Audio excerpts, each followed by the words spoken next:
बिस्मिल्लाहिर्रहमानिर्रहीम। आइए पढ़ना सीखें मज़े की उर्दू। प्यारे बच्चों, आज हम अलिफ़ के अरकान के साथ लफ्ज़ बनाएंगे। पिछला सबक तो आपने पढ़ लिया ना। कितना मज़ा आया। जब आपको पढ़ना आ जाता है तो मज़ा आता है। चलें देखें, ये क्या है? का, टा, काटा। अगला लफ्ज़ सीखें, जा, ला, जाला। अब अगला लफ्ज़ जा, गा, जागा। कौन जागा भाई?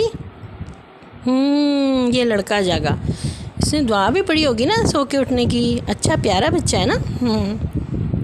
मुसलमान बच्चे जब सुबह सो के उठते हैं तो सबसे पहले बेदार होने की दुआ पढ़ते हैं। जा, रा, ज़ारा, ज़ारा, ज़ारा।